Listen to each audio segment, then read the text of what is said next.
My mother is, or was, a survivor. She actually survived a labor camp in Siberia, became a refugee, moved to London, got educated, became an artist, and moved to America with my dad.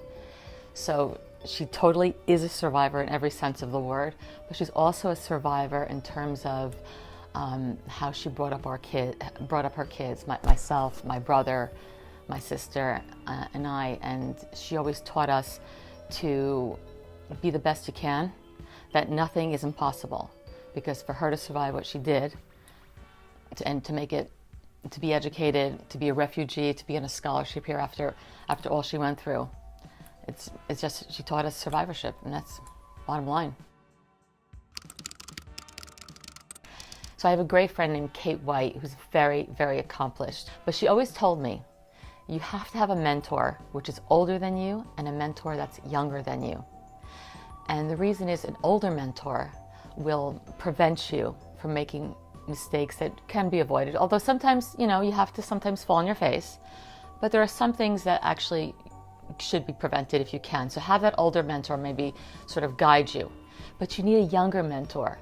And a younger mentor is going to keep you abreast of what's current, and you're going to look through fresh eyes. I mean, I have two girls. I have Alexandra, who's 25 in the film business, and I have Christy, who's at college, and she's a musician vocalist. And I could tell you, I learn from them as much as I learn from an older mentor, from somebody who's like Kate White, because I see things that I probably wouldn't see because I'm not their age. And they're like, they're a lot less tired than I am, The hardest lesson I ever learned, and this was hard. I mean, I got sick 8 years ago. I had breast cancer and I'm fine. And they wrote about it in like a few magazines already. But getting breast cancer actually changed the way I thought and looked at life. I was always running. I was always busy. I was always, designing newness. I was always just going. And then all of a sudden, it's like a snowball that's thrown in your face. And you're like, oh my God, this is not supposed to happen. And I remember when I just had my operation and everything was fine, and I came home. We have a home in Mykonos, and I remember walking in to our house, and it was a gorgeous day, and it was on the sea, and Alex was 16, Christy was like 11, and she had her bandana on with her little tiny bikini bottoms, and Alex was 16, playing cool, whatever, and she was like lying down with her legs, which took over the entire side of the pool because she's tall like me. And my beautiful husband who flew in with me and took care of me.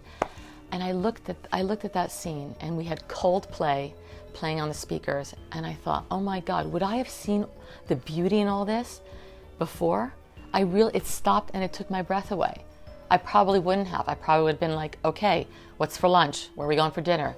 I just stopped and I was like, oh my God, this is so great. Do I stress more now? A little bit, yeah, because as time goes on, you're like, okay, that's so in the past. But it does every once in a while, for sure. I'm still reminded, hey, I'm healthy. Appreciate it. That's hard to say one woman. I can say three. Definitely my mom, Kate White, and also my godmother. My godmother was really cool. She always taught me, life is exciting. You have to travel as much as you can. I don't care if you're going to be in a backpack or you're going to be in a 5-star hotel. It doesn't matter. Just broaden your mind. If I could be remembered as somebody who can mentor, who can help, who can advise, but at the same time be cool and be kind, because I think those two things go hand in hand together. To be as happy as you can, and that's finding it the best way you can, whether it's through your family, whether it's through exercise, whether it's taking time off for yourself. But that you have to find that on the inside. So, because once you take care of the inside of you, the outside will come. I mean, yes, you'll have all your creams and you'll have the most fantastic face mask from Miriam, like the ultimate, you can't live without it. Trust me on that one, okay? But honestly, taking care of yourself on the inside and just having that time for yourself. I mean, it's so important. Okay, I have this top. It's like, honest to God, I bought it like 15 years ago from Barney's.